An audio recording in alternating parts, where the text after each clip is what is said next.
सुप्रभात मित्रों, स्वागत है एक बार फिर से आपका चैनल राइडिंग विद सुनील पर। अभी हम लोग हैं, जैसा कि मैं पहले भी बता चुका हूँ, ज्योतिर्लिंग की यात्रा पर। अभी हम लोग जाने वाले हैं कृष्णेश्वर महादेव के दर्शन के लिए। चूँकि रात हो गई थी तो हमने रात में स्टे कर लिया होटल कार्तिक करके। बिल्कुल लगा हुआ ये हाईवे, पीछे से हाईवे जा रही है और जस्ट लगा हुआ हम लोग यहाँ पर स्टे कर लिया रात में तकरीबन 12 बजे के आसपास। और थकान भी हो गई थी क्योंकि कल परसों रात को 1 बजे हम लोग रुके थे औढ़ा नागनाथ में और मॉर्निंग उठ के दर्शन के लिए चले गए। फिर वहाँ से परली चले गए। परली से जब हम यहाँ कृष्णेश्वर के लिए आ रहे थे तो रास्ते बहुत ही ख़राब मिले, बहुत ही ज़्यादा ख़राब। उसकी वजह से ज़्यादा थकान हो गई। अगर रास्ते अच्छे होते हैं तो थकान कम होती है, तो मेंटली प्रेशर जो रहता है, बहुत ही ज़्यादा ख़राब रास्ता, उसकी वजह से मेंटली प्रेशर की वजह से थकान जल्दी हो गई। तो अभी मैं ये सुबह उठ के शूट कर रहा हूँ और मेरा जो माइक है वो गाड़ी में रखा है और चाबी भैया के पास है। अभी शायद वो तैयार नहीं है, कमरे में है, तो उनके आने का इंतज़ार कर रहे हैं। हम लोग नीचे आ गए हैं, मैं और बाबूजी। मैं और बाबूजी एक कमरे में रहते हैं और भैया भाभी और उनके साड़ू और उनकी साली अलग अलग 2 कमरे में, लोग टोटल 3 कमरे कर लेते हैं। बहुत ही अच्छी यात्रा हो रही है, अच्छी यात्रा चल रही है। अच्छा, एक बात तो यहाँ पर और अच्छी बात रही, यहाँ पर गर्म पानी भी मिल गया तो रास्ते की सारी थकान चली गई है। आपको ऑडियो में थोड़ी सी दिक्कत आ सकती है तो उसके लिए सॉरी कह रहा हूँ। चैनल पे बने रहिएगा, चैनल को अपना प्यार दीजिएगा, लाइक कीजिएगा, कमेंट कीजिएगा और सब्सक्राइब तो ज़रूर से कर लीजिएगा। और अगर मेरे कंटेंट पसंद आते हैं, ज़रा सा भी पसंद आते हैं, तो कृपया लोगों से भी सब्सक्राइब कहने को कहिएगा। तो चलिए आगे मिलते हैं। कृष्णेश्वर महादेव की यात्रा पे हैं। इसके बाद हमारा प्रोग्राम है, वहाँ से हम लोग एलोरा का भी दर्शन करेंगे। एलोरा एक केव है, अजंता एलोरा, जैसा कि नाम सुना होगा आपने। फिर उसके बाद वहाँ से हम लोग आ जाएंगे नासिक, शनि शिंगणापुर, देन आफ्टर भीमा शंकर। ऐसा प्लान सोच के अभी फ़िलहाल बैठे, देखते हैं क्या होता है। मित्रों, ये होटल है जहाँ हमने स्टे किया था रात में, बिल्कुल हाईवे से लगकर है। सामने हमारी गाड़ी खड़ी है, ये बिल्कुल बगल से हाईवे जा रही है। रात में हमने स्टे कर लिया, देखा लॉज की फैसिलिटी है। तो चलिए, अब भैया लोग का इंतज़ार हो रहा है, जैसे ही आते हैं यहाँ से कुछ करते हैं। मित्रों, अभी हम लोग पहुँच चुके हैं कृष्णेश्वर के मुख्य द्वार पर, श्री कृष्णेश्वर ज्योतिर्लिंग के मुख्य द्वार पर। अब यहाँ पर मोबाइल अलाउ नहीं है, तो ये क्लॉक रूम है, यहाँ पर डाल देते हैं। अभी लगातार अनाउंसमेंट भी हो रही है कि मोबाइल वगैरह जो है कैमरा अलाउड नहीं है करके। लास्ट टाइम जब मैं आया था तो ऐसी कोई भीड़ नहीं थी और बिल्कुल सुबह पहुंच गया था, तो ये सारे दुकान भी नहीं खुले थे। तो चलिए अब आगे देखते हैं। अगर वहाँ अलाउ तो नहीं कर रहे हैं तो आप ये मुख्य द्वार को मैं आपको दिखा देता हूँ। तो ये सामने कृष्णेश्वर जी का मुख्य द्वार है। काफ़ी दिनों बाद आ रहा हूँ, पहले ऐसी कोई व्यवस्था नहीं थी, पूरा खुला पड़ा था। अब पर्यटक और दर्शनार्थी दोनों ही बढ़ गए हैं, तो ये सारी व्यवस्था हो गई है। मोबाइल कैमरा अलाउड नहीं है। 12वें ज्योतिर्लिंग के रूप में इसकी मान्यता है। अब ये मोबाइल जमा करने वाले हैं, उसके बाद जाके दर्शन करते हैं। तो मित्रों, स्वागत है फिर से। अभी हम लोग हैं एलोरा केव पे। कृष्णेश्वर जी का दर्शन बहुत अच्छे से हुआ। वहाँ हमने अभिषेक कराया तो बहुत ही ज़्यादा अच्छे से दर्शन कराया। पूजा पाठ भी बहुत अच्छे से किया हमने। और अभी फ़िलहाल हम लोग हैं एलोरा में। मैं समझ रहा था एलोरा मंडे बंद होगा, तो ऐसा नहीं है। अजंता मंडे बंद रहता है, एलोरा ट्यूसडे की बंद होता है। तो ये है मेरे पीछे, ये इस तरफ जो देख पा रहे होंगे। अभी तो पिक्चर क्लियर नहीं आ रही होगी क्योंकि मैं मोबाइल से बना रहा हूँ। तो ये पीछे एलोरा है, मैं अभी आपको दिखा देता हूँ। मेरे को आधा घंटा दे बोला। हमारी फैमिली यहाँ पर इकट्ठी है। हमारे अभिषेक भाई तो आज बिल्कुल अलग ही लुक में दिखाई दे रहे हैं, देख पा रहे होंगे। तो अभी इन्होंने एक झगड़ा भी शांत कराया है। और टिकट हमने ऑनलाइन बना ली और 5 लोगों का 175 रुपये लगा। ऐसे 40 रुपये चार्ज हैं। गाइड अगर लेते हैं तो लगभग 700 रुपये के आसपास हैं। अब भैया जी बुक पढ़ रहे हैं और वो सामने आप देख पा रहे होंगे, ये है एलोरा की गुफाएं। 17 यहाँ पर अभी फिलहाल गुफा दिखा रहा है। तो ये हम लोग फर्स्ट करने वाले हैं और यहाँ से एंट्रेंस है।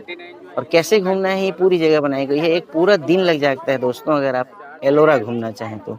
और मैं तो रिकमेंड करूंगा कि आप केवल एक दिन एलोरा के लिए रिजर्व करके आइए, अजंता भी जरूर जाइए, अल्टीमेट जगह है ये सब।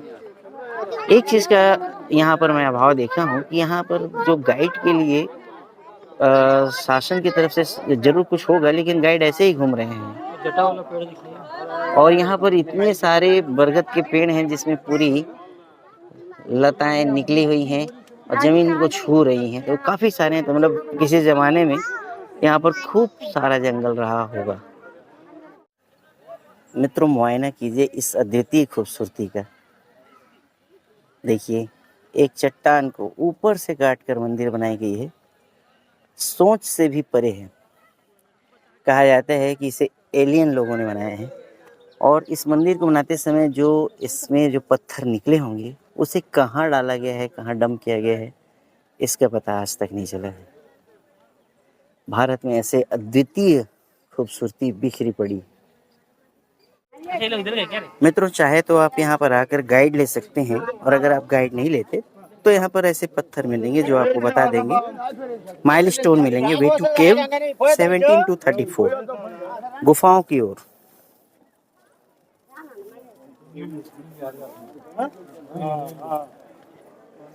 और ये जो अभी हम लोग मुआयना करने वाले हैं, उस गुफा का नंबर क्या है आप पढ़ सकते हैं। गुफा क्रमांक 16 ब, केव नंबर 16 बी। अद्भुत, अलौकिक।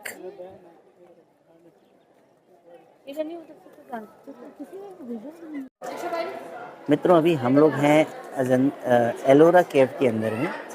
ये आप देख पा रहे होंगे, एक हाथी बनाई गई है और ये एक जय स्तंभ है। देखिए, ऊपर नीला आकाश, छोटे गुच्छे वाले बादल, कपशिले बादल। और ये अब बताया जाता है कि इसे ऊपर से नीचे की ओर बनाया गया है, तो ये एक चमत्कार नहीं है तो और क्या है यार। इस तरीके का केव की उम्मीद आज बना पाना, इतना जब हम लोग आधुनिक युग में रहते हैं, इतने सारे साइंस टेक्नोलॉजी आ गई है, उसके बावजूद भी ये निर्माण हम नहीं कर सकते जो हमारे पूर्वजों ने किया हुआ है। ये एक मंदिर भी है यहाँ पर, अद्भुत है। अभी हम लोग बिना गाइड के आए हैं। मैं तो आपको रिकमेंड करूँगा कि अगर आप यहाँ आते हैं तो गाइड जरूर रखिए, क्योंकि उसके बगैर ये आपको समझ में नहीं आने वाला है। अच्छी खासी भीड़ है और उसी भीड़ का हिस्सा हम लोग भी हैं। अल्टीमेट जगह है यार, यहाँ जरूर विजिट कीजिए, अच्छे से मुआयना कीजिए और एक एक चीज़ों पे फोकस कीजिए।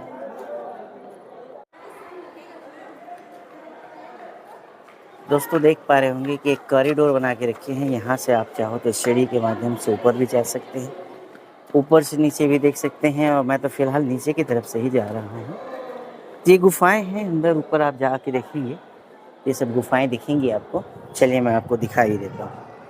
और नीचे थोड़ी सी वीडियो फुटेज हिलेंगी, उसके लिए मैं सॉरी कह रहा हूँ, क्योंकि मैं अपने मोबाइल कैमरे से रिकॉर्ड कर रहा हूँ। फैमिली के साथ आया हूँ तो उतना रिकॉर्ड करते भी नहीं बनता, और हर जगह मैं अपना कैमरा भी नहीं ले जा पा रहा हूँ।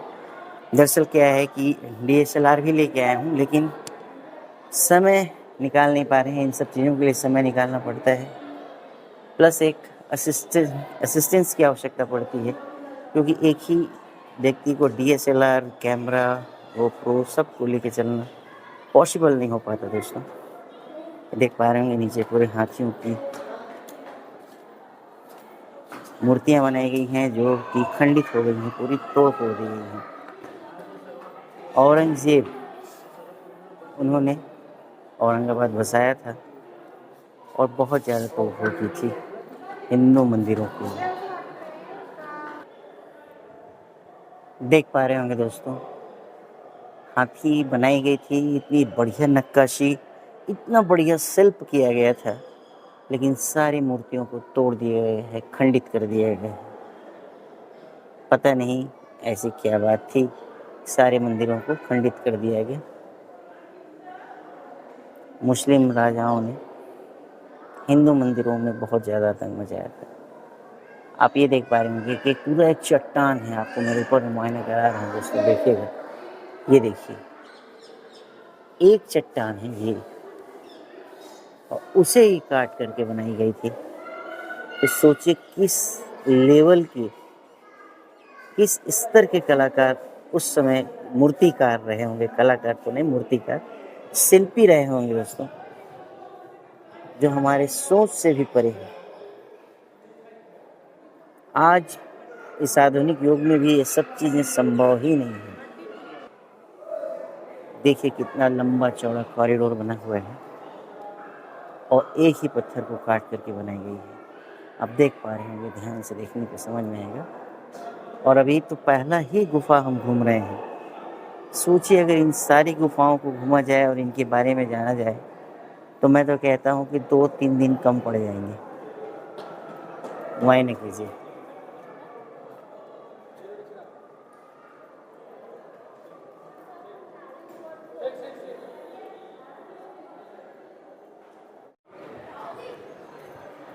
मित्रों, मैं समझ नहीं पाया हूँ आज तक कि संसार के 7 आश्चर्य जिनको बोला जाता है, उनमें हमारे हिंदू मंदिर और हमारी हिंदू सेल्फ को क्यों स्थान नहीं दिया गया है। ये तो मेरे समझ से परे है। अगर आप मुआयना करें और बारीकी से देखें तो हिंदू मंदिर अपने आप में ही आश्चर्य हैं दोस्तों। कई सारे ऐसे मंदिर हैं, तंजावुर का मंदिर है, लेपाक्षी मंदिर है, ये खुद अजंता और एलोरा, ये किसी आश्चर्य से कम है। इसको वापस नहीं बनाया जा सकता। और इनकी जो शिल्पकारी की गई है वो अपने आप में ही बेजोड़ है। समझ से परे है कि हमारे हिंदू मंदिरों को, शिल्प को क्यों स्थान नहीं दिया गया। अब ये तो समझने की बात है। आप देख पा रहे होंगे जय स्तंभ, खुला आसमान, बहुत ही सुंदर नज़ारा, अद्भुत शिल्प, अद्भुत शिल्प। पहले जब मुझे शिल्पकारी के विषय में उतना ज्ञान नहीं था तो मुझे भी ये समझ में नहीं आता था ये सब क्या है करके, लेकिन अब थोड़ा बहुत मुझे भी समझ में आने लगा है। तो अब मैं इन चीज़ों का मुरीद हो गया हूँ। बहुत ही अच्छा लगता है दोस्तों। आप ऊपर देख पा रहे होंगे एक पेड़ जगा हुआ है, वो कितना सुंदर लग रहा है यार, अद्भुत है दोस्तों। यहाँ पर मित्रों, लोग जैसे ही एलोरा की गुफाओं में प्रवेश करते हैं तो उनके मुंह खुले रह जाते हैं और आप मुंह से निकल ही जाता होगा, ये ईश्वर, ये क्या बना दिया, कैसे बना दिया। अद्भुत नक्काशी है, अद्भुत, शब्द नहीं है इनकी तारीफ के लिए, क्या ही बोलें। मनुष्य के सोच से परे ये चीज़ें हैं, तो ज़रूर मुआयना करें। और मैं हूँ आपका होस्ट सुनील। अगर आपको मेरे वीडियोस पसंद आते हैं, अच्छे लगते हैं, तो सब्सक्राइब ज़रूर कर लीजिएगा दोस्तों। इससे मेरा भी मनोबल बढ़ता है, अच्छा लगता है, कुछ नई चीज़ें बनाने का मन होता है। और कमेंट छोड़ेंगे तो और ही क्या बात होगी। तो कृपया लाइक करें, सब्सक्राइब करें और कमेंट करें। अपने मित्रों से भी सब्सक्राइब करने को कहें और मुझे भी थोड़ा सा मोटिवेशन दें। Thank you.